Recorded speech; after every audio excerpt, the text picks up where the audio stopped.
Good morning, everyone. It's very good morning. Shall we begin the session?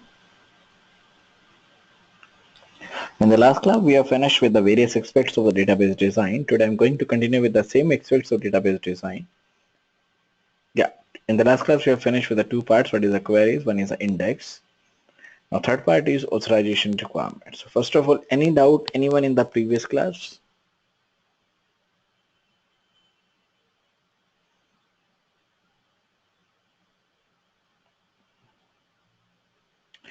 That queries may be useful in SQL because, for example, I want to fetch the data that requires the various formats in which we are using the where clause, having clause. That depends on the requirement of the user. So we are using the where from in the SQL queries.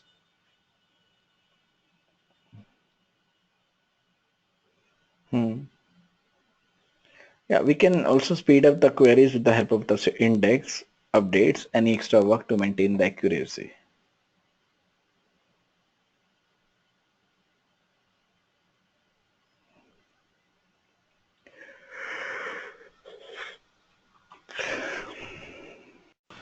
So when we talk about the components, yes, components of database that must be decomposed in the requirement that will be designed into the logical design of the database. And a relation schema may need to be decomposed into two or more schemas, that means two or more parts, to facilitate the granting of the access rights in SQL.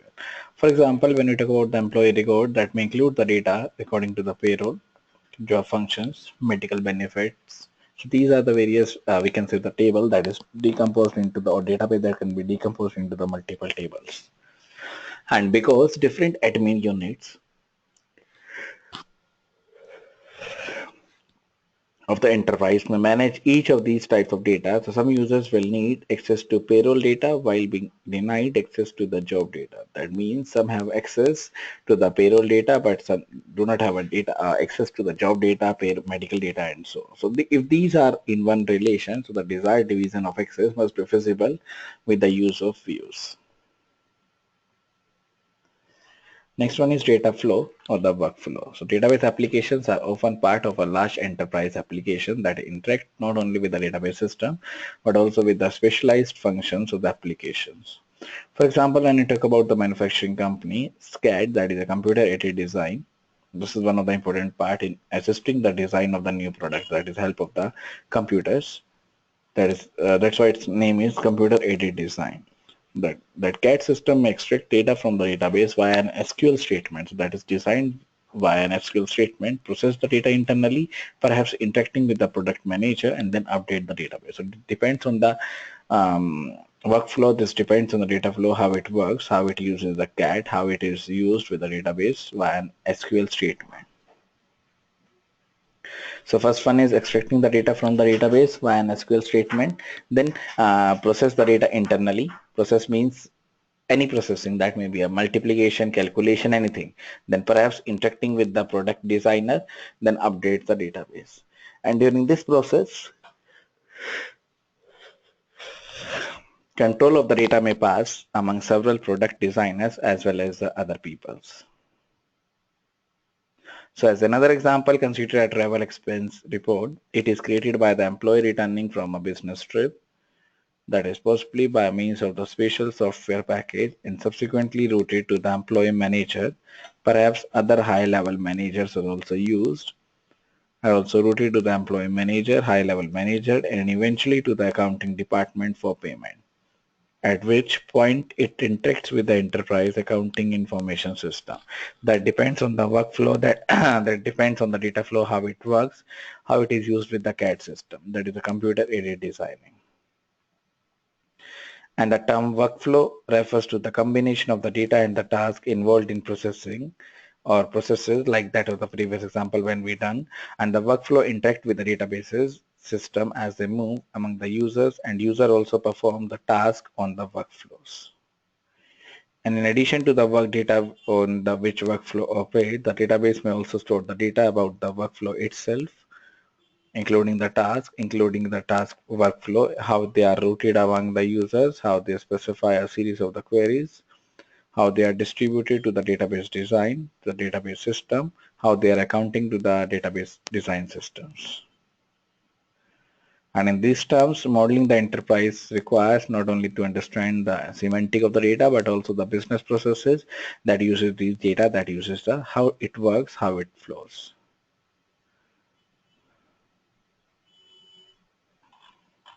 Now, other issues in the database design. What are the various other issues that is considered in the database design?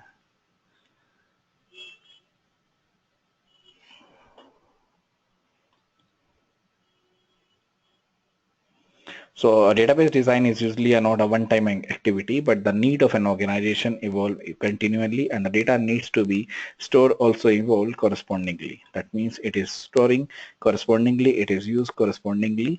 That also involves, and during the initial database design phases or during the development of application, the database designer may realize the changes that are required at the conceptual, logical, or the physical schema levels. And changes in the schema can affect all the aspects of the database application.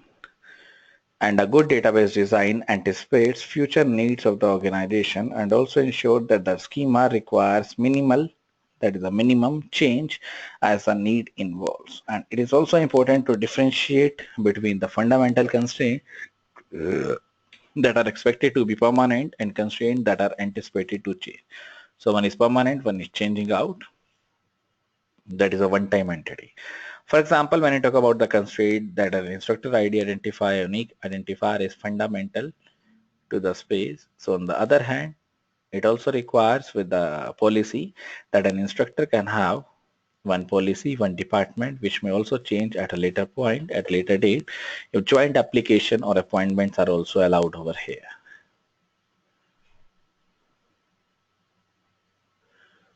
And the database design that allows one department per instructor might require some major changes that if the joint applications or joint appointment are also allowed over here. So joint appointments can be represented by adding an extra relationship without modifying the instructor relation. That is used with the primary department affiliation, that is used with the one primary affiliation that may also require a change in the database design.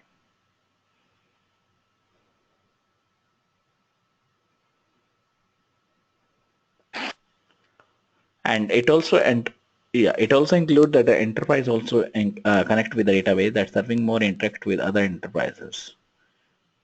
Therefore, multiple database may also need to interact with the C or the C++ or any language, any programming language. That may be a PL/SQL, that is the programming language SQL. That is a part of the, or that is one of the major problem in the real world applications.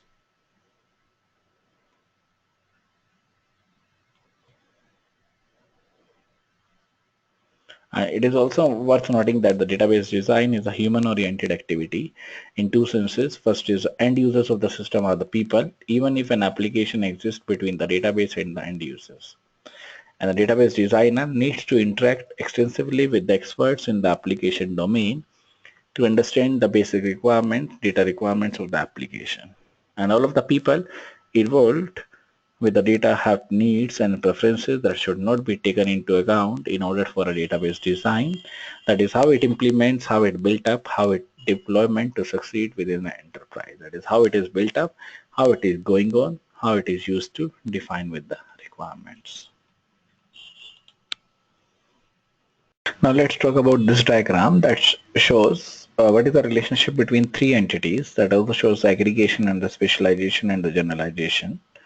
One is a person that contains three attributes: ID, name, and address. Then employee that contains salary. Student that contains total credit.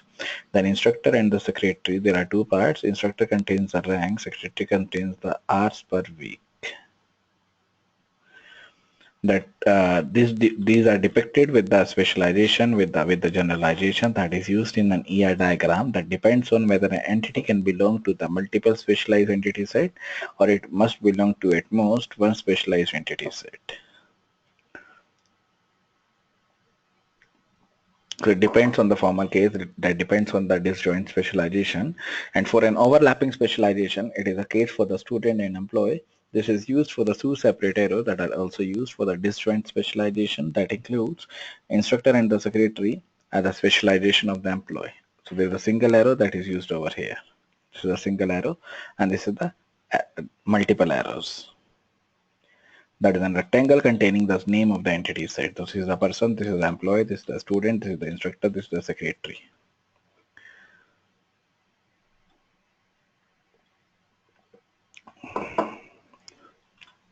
So person contains three parts: ID, name and address. Employee contains salary. Student contains total credit. Instructor contains rank. Secretary contains hours per week. So these sets are depicted as a regular entity set, that is the S rectangle containing the name of the entity set. The next one is a generalization. So this refinement from an initial entity set into the successive levels of entity subgrouping also represents a top-down design approach in which the distinctions are made explicit, are explicit, and the design process may also be proceed in a bottom-up manner in which multiple entity sets are synthesized into a high-level entity set on the basis of common features, whatever the common feature that is available in the entity set, whatever the common feature that is available in the high-level entity set.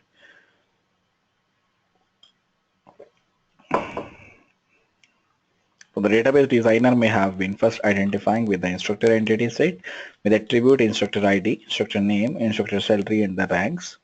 And the secretary entity set, this is the instructor entity set, this is the secretary entity set with the attributes, secretary ID, secretary name, secretary salary, and the hours per week. So there are similarity between the instructor entity and the secretary entity in the sense that they have several attributes that are the same. For example, if I'm talking about the ID, they have ID, name, they have a name, salary, they have a salary, but rank, in place of rank, they have hours per week. That is, conceptually, the logic is the same for these. This commonality will be defined, or this common terms will be expressed by the generalization, which is a containment relationship that exists between higher level entity set and one or more lower level entity set. And in our example, employee is a high level entity set and instructors are and secretary are the low level entity set. And in this case, attributes that are conceptually the same but have a different names in two low-level entity sets are created for a generalization, and that attribute must be given with the common name and representing with the higher level entity set. We can use the attribute names ID, name, and address. Then higher and the lower level entity sets may be designated by the term superclass and the subclass. So person entity set is a superclass of the employee and the student subclass.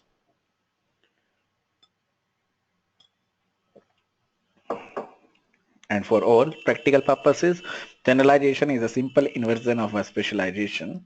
So we apply both the processes in combination in the course of designing. What are the various parts? The design with an attribute, the design with a part of the ER diagram itself. And they do not differentiate between the specialization and the generalization.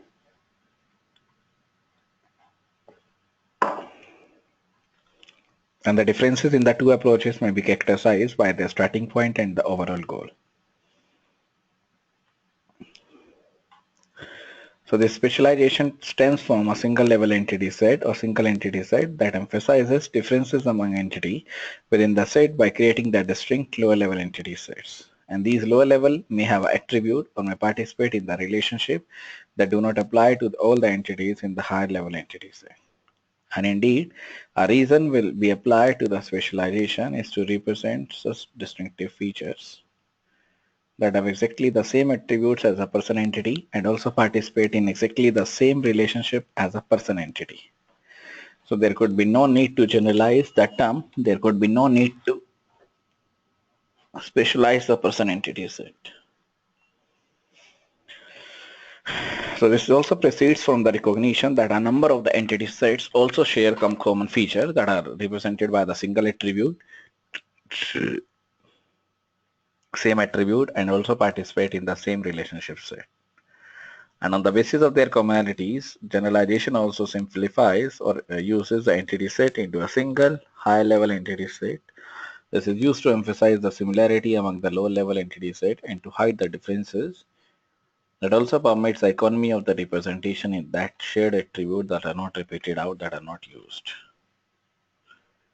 That will not representing with the high level and the lower level, that may be representing with the help of the inheritance. High level entity is known as the superclass and the low level entity set is known as the subclass. And these can participate in any relationship in which the person entity set participates.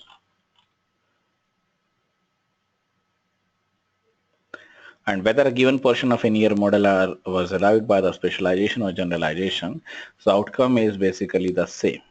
That is using the attribute and the relationship that applies to the relationship set, that applies to the logical levels, how it will be applied to the relationship set.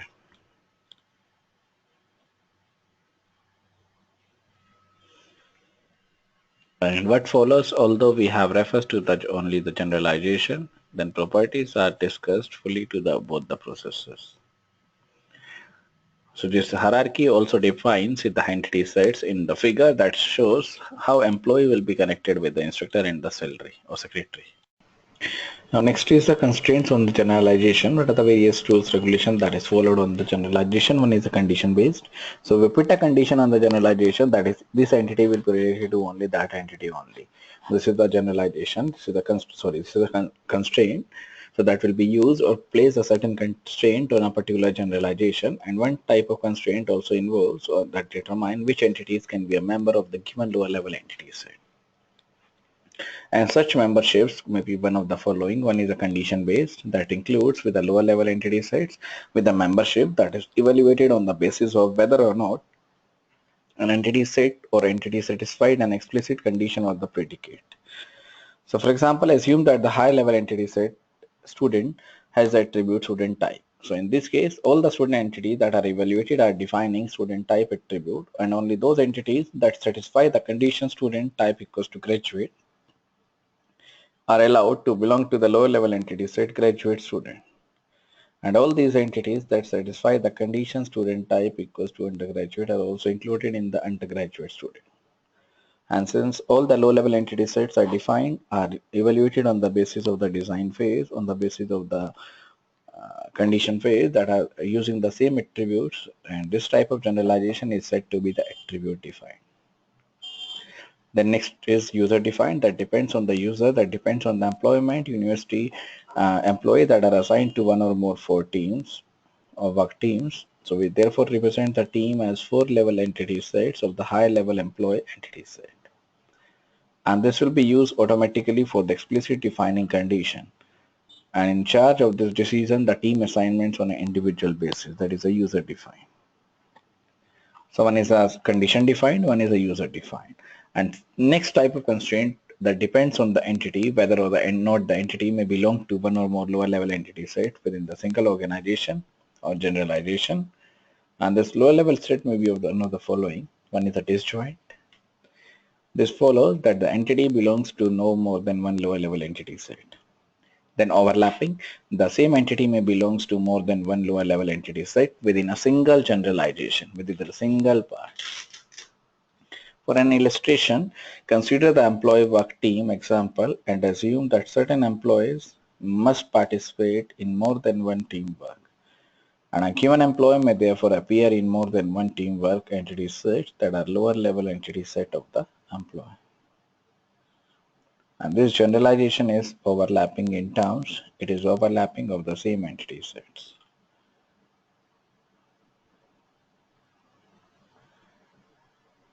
So we assume a person that may be both the employee and the student, and we show this overlapping technique, generalization via the separate arrow that will be defined with the separate arrows, one from the employee side to the person, another from the student to the person. However, the generalization of the instructor and the secretary is also disjoint, that is also defined with a single arrow. And the final constraint, that is a completeness constraint on a generalization or the specialization, specifies whether or not an entity in the higher level generalization set must belong with the entity set or not. At least one of the lower level entity set must be belong to. And this constraint may be one of the following, that is a total generalization or the specialization, partial generalization or the specialization.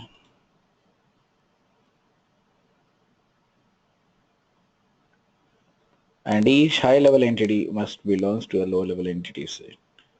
and some high-level entity sets may not belong to any low-level entity sets. In case of the specialization, in case of the partial generalization or the specialization.